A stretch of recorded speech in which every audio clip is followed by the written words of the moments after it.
So you know what the fastest growing suburb in the Metro Detroit area is? We're going to investigate that and figure out what the secret sauce is that makes Davison, Michigan such a fabulous place to live.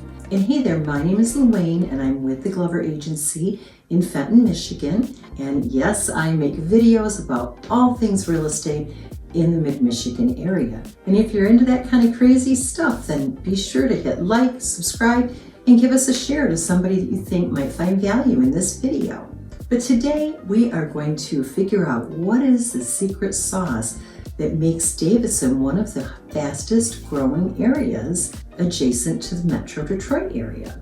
Well, first of all, there are some people that may say, oh, Davison's not a Metro Detroit suburb. But when I did a little investigating, I found out that in order to be considered a suburb, you basically have to be an area that is adjacent to a major urban area where many of the people who live in that area commute to the metro area, and you have a lower population density than they have in the urban area. There are no guidelines as far as how far this town is from Metro Detroit or how much of the people who live in the area commute to that area, but I can tell you that on the southeast side of Genesee County is the little town of Davison. In Genesee County, about 25% of their residents commute to the larger metropolitan areas. And it isn't just Detroit. Some people commute to Flint, some people commute to Saginaw, but many people in Genesee County commute to the Oakland County Metro Detroit area. So what is the secret sauce that has really made Davison become so popular in recent years? I don't think it's the 2-all beef patty, special sauce, lettuce, cheese, pickles, onions on a sesame seed bun. No, I think it comes down to 4 factors. Before we get into the secret sauce of what makes Davison such a fabulous place to live, I'm going to give you a little bit of history. This little town, located in the southeast corner of Genesee County, is so far east in Genesee County that at one time it wasn't even a part of Genesee County. I know, right? Well, apparently Davison was founded back in the 1840s, and just a couple of years after that, Genesee County expanded their boundary to the east to include Davison, Richfield Township, which is to the north, and Atlas Township, which is to the south, making Davison a part of Genesee County. The first resident to the area was Eleazar Thurston, and the city was named after a gentleman named Judge Norman Davison, who was a resident of the area. He and his sons had built and operated a sawmill just south of town in Atlas Township. And not only was he the namesake for Davison, but he was also a delegate to the Michigan Constitutional Convention when Michigan developed their Constitution. So quite a prominent man. Now, I always wondered when I was growing up in the town of Davison how they got the name City of Flags. That was always a big thing that was on the town signs, Davison, City of Flags. And I never really understood why that was, but I did discover that it got that moniker back in the 1960s when the Junior Chamber of Commerce got the idea of selling flags to the merchants in the historic downtown area, which was the only downtown area at that point. They agreed that they would all fly them on national holidays and things like that. And since then, it also includes spirit flags for the Davison Community Schools sports teams, and those are often flown on game days for football, basketball, etc. So that's where the name City of Flags came from. And if you visit the downtown City Hall, there is a whole courtyard just full of flags there, and I'm not even sure what all those flags are, but there is a lot of flags in Davison. What are the ingredients to this secret sauce? Well, I think it's 4 things. Number 1 is affordable housing. When it comes to affordable housing, the average sale price of a home in Davison is $245,000, and that is significantly less than the neighboring communities of Goodrich and Grand Blanc. Goodrich has an average home price of about $300,000, while Grand Blanc has an average home price of about $270,000. So why do you suppose that is? Why is housing so much more affordable in Davison? One of the reasons Goodrich has a higher average sales price would be because it is located in Oakland County. And believe me, once you go over that Oakland County line, prices for housing goes up exponentially compared to Genesee County. And Grand Blanc, which is also located in Genesee County, they have a slightly higher, about $30,000 higher average sale price.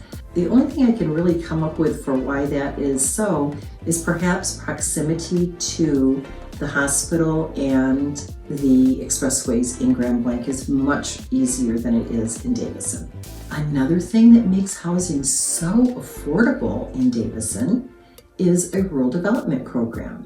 Now, this is something that was developed by the USDA to incentivize people to purchase homes in certain areas that didn't have as much population. So in Genesee County, anything that is east of Vassar Road is considered rural development, and that puts Davison Township and city squarely into the rural development area. And what that means to home buyers is that they can purchase a home in Davison for $0 down. So if you want a house with acreage, you can get that for $0 down. If you want a home in the city, you can get that for $0 down. And it's a really awesome program for first-time home buyers. And if you qualify for the USDA program, and you really should check and see if you do, because the guidelines are pretty generous, especially for a 2-income family, you would be able to purchase a home with $0 down. Now, there's no lack of different styles of housing in Davison. You have everything from historic homes, single-family homes, great starter homes or downsizing homes for families that are just starting out or families that are downsizing. You also have senior citizen apartments right downtown near all the shopping, as well as many different condos throughout the area. Now, the second ingredient in this secret sauce recipe would have to be the quality of education. Davison schools have always ranked very high in education. Having personally graduated from Davison High School, I can say that when I moved to Davison from an even more rural area than Davison is, I was amazed at the programs that were offered to me as a student that just weren't available at the other school district that I was in. And that has continued on for the many years since I graduated from Davison. I've had nieces and nephews graduate from that school district, and all of them have received a good quality education. And then more recently, my oldest son attended and graduated from Davison High School. So as a student and as a parent, I never had any complaints about Davison schools. In fact, I found them to be quite excellent. One thing that really changed about the Davison schools in like the last 10 years or so would be their school calendar. They changed their entire school district to what's called a balanced calendar. And basically what that means is that the children start school in mid-August. They enjoy all the other breaks that the regular school districts enjoy, and then they do not get out of school till about 2 weeks later in the year that neighboring schools do. So while most schools are out by about the second week in June, Davison goes to the end of June, and they start up in the middle of August. So you're looking at about 6 to 8 weeks of vacation as opposed to 9 to 12. A lot of parents like this because they feel their children retain more and don't lose as many of the skills as they learned the previous school year before they start school again. So if you like that idea, then you're probably going to be very happy with the Davison School District.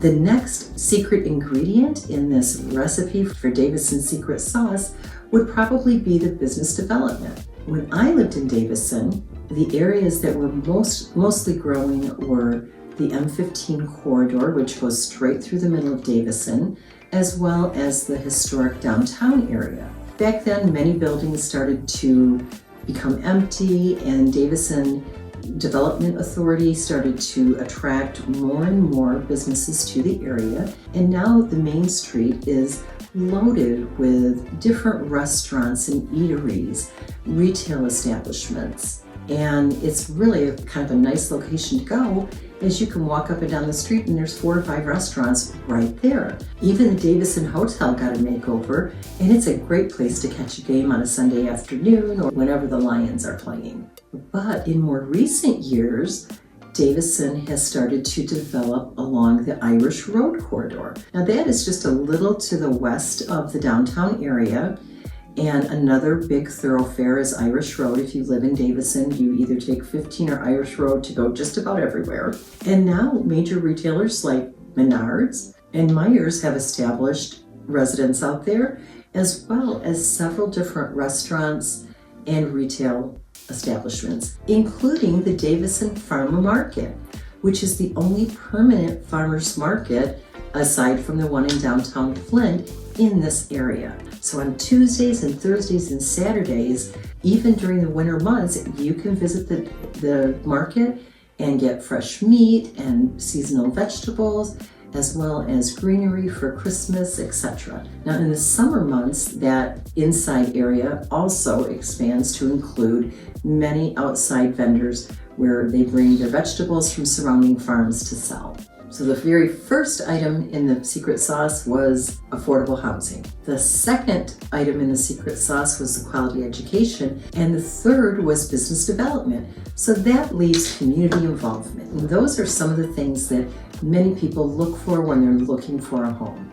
You know, Davison still has that small town feel, even though there's a number of amenities that are close by. There are many homes in the downtown area that are historic, and the residents of Davison have done so much to make their community more appealing for not only residents but also visitors. For instance, 25 years ago, the city of Davison did a fundraiser and raised enough money to build a playscape. Now this was happening in a lot of areas back in the mid to late 1990s.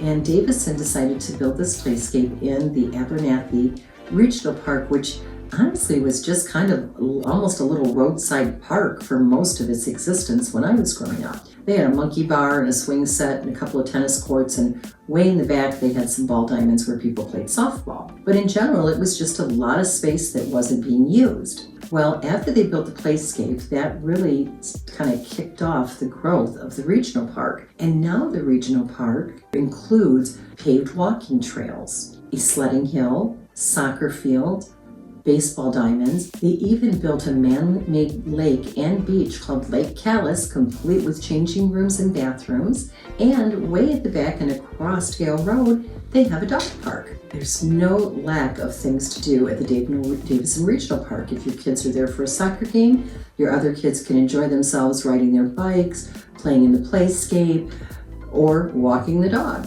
Other ways that you can see the community involvement in Davison would be through all the various festivals that they have. Now, back when I lived in Davison, they used to annually have a candle walk, and it would start at about the Central Elementary and go to the downtown area where the entire streets were lined with luminaries, and everybody would carry candles down to watch the Christmas tree be lit. Now, I don't know if they do that any longer, but they did develop a fall festival called the Pumpkin Fest, which has got all types of games and activities for your kids in the fall. There's also a Davison Fun Fest that's held in the summer months in Davison. So there's no lack of ways to enjoy the community, and most of these activities are within the city area, so they're very easy to get to, whether you live in a city area or Davison Township. Many of the residents of Davison are members at the Davison Country Club, which is a great golf club. There's a great golf course out there that has leagues on Wednesdays and Thursday nights for men and women. And many of Davison's residents are also business owners in the area. And it's really great to see people who live in the area invest in the area with their businesses. So if you are looking for a place that offers you affordable housing, great schools, and many amenities, retailers, and restaurants and eateries, as well as that small hometown feel, you're going to love Davison. So what's the one caveat to Davison? Well, for me, I would say that even though it is considered a Metro Detroit suburb, it's a little harder to commute to the Metro Detroit area from Davison. And that is because you've got to go all the way down M15 to get to I-75. Now, there are a couple of workarounds, but that is the best way to get there, and it is a 2-lane road. But anyways, you know, if you're new here and you're new to me, I like to make videos about mid-Michigan. I've lived here all my life and I really love the area. And so therefore, I want to share it with everybody who is interested in learning about it. And if you're one of those people, be sure that you hit like and subscribe so that you'll get notified whenever we put out a new video. And you might also want to share with somebody that might be interested in this information. If you want to learn more about rural development or any of the things that we've talked about on this video, leave me a comment below and I'll be sure to answer. And thank you so much for tuning in.